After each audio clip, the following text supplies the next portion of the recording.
Šiandien žiniose minima tarptautinė vaikų gynimo diena. Panevėžiečiams maudytis parengti 2 paplūdimiai. Surengta akcija Gimiau nerūkantis. Šiandien Panevėžio futbolo akademijos stadione tarptautinę vaikų gynimo dieną minėjo jaunieji panevėžiečiai, kurių į vaikystę šventę susirinko per 2000. Mes tą progą kiekvienais metais darome didžiulę vaikams šventę. Toje šventėje dainuojame, sportuojame, piešiame ir valgome ledus, geriame sultis. Žodžiu, viską veikiame, grinai skiriame savo tą dieną vaikučiams. Tarptautinę vaikų gynimo dieną minėjo ir meno programoje pasirodė vaikų chorai, Panevėžio miesto mokyklų vaikų šokių grupės, kūno kultūros ir sporto centro sportininkai, karate ir aerobikos klubai. Darželinukai ir pradinukai varžėsi estafečių, kvadrato, futbolo, dviračių ir paspirtukų varžybose, individualiose sporto rungtyse.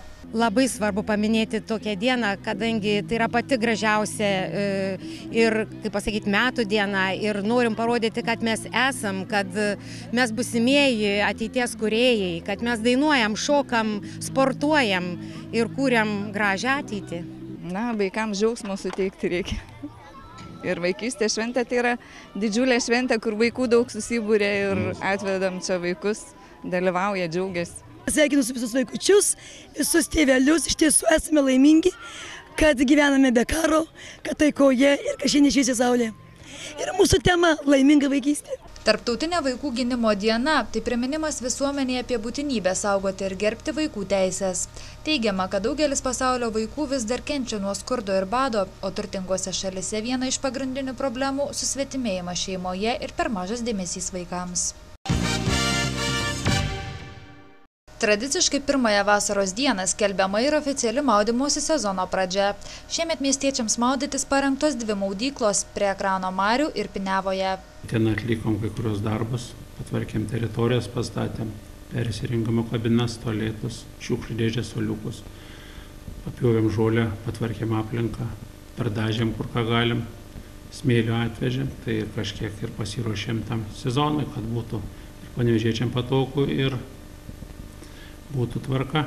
Pastoviai vasaros sezono laiku arba maudymo sezono laiku bus prižiūrimos tos abi teritorijos, ir šiukšliadėžės tvarkomos, ir teritorijoje aplinkama šiukšlės, ir žolė pjaunama.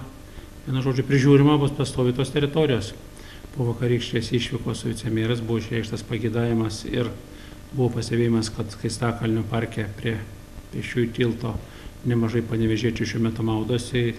Buvo nuspręsta ir šitą vietą parengti maudymosi. Apžiūrėjome, nusprendėm šią savaitę, jeigu suspėsim, ko gero padarysim irgi taip pat. Smėlis, šiukšliadėžės, tualetai, persirengimo kabinos, žolė nupjautos, suoliukai. Beje, šiemet šiuose gyventojų pamėgtuose paplūdimiuose ir vėl nebus gelbėtojų.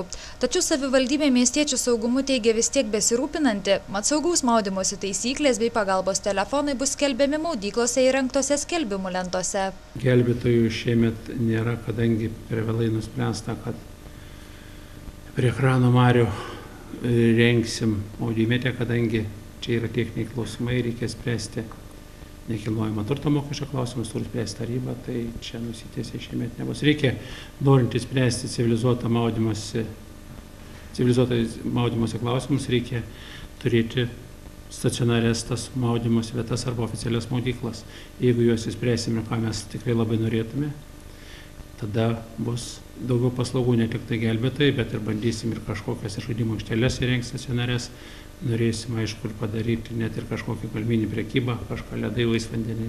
Abiejų maudyklų vandens kokybė kol kas dar tyriama, o tyrimų rezultatai turėtų paaiškėti šios savaitės pabaigoje.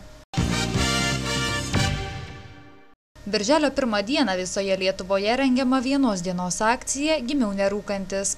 Akcijos metu marškinėliai su užrašu Gimiau nerūkantis ar Gimiau nerūkanti yra apdovanojami gegužės 31 dieną, pasaulinę dieną be tabako gimę naujagimiai.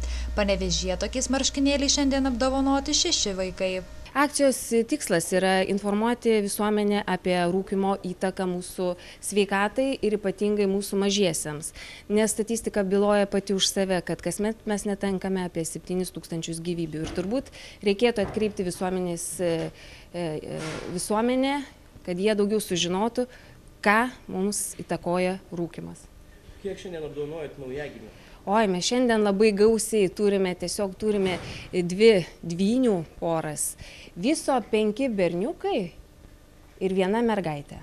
Tai tiesiog praeitų metų, lyginant su praeitų metų statistika, mes jau 1 naujagimių turime daugiau. Lyginant su mūsų praeitų metų statistika, su gegužės 31 dienos rezultatais. Pasak Panevėžio ligoninės akušerijos skyriaus vedėjo Raimundo Petrausko, rūkyti nėščiosioms itin pavojinga, nes tai ne tik kenkia paties vaisiaus vystymuisi, bet ir gali grėsti persileidimu. Visame pasaulyje yra nustatyta, kad rūkymas vis tik kenkia nėščiosioms ir nėštumo metu, kurios rūko.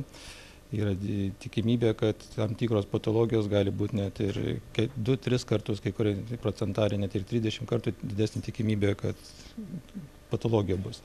Tai būtent persileidimų skaičius, priešlaikinis gimdymas, priešlaikinis vaisiaus vandenų nutekėjimas.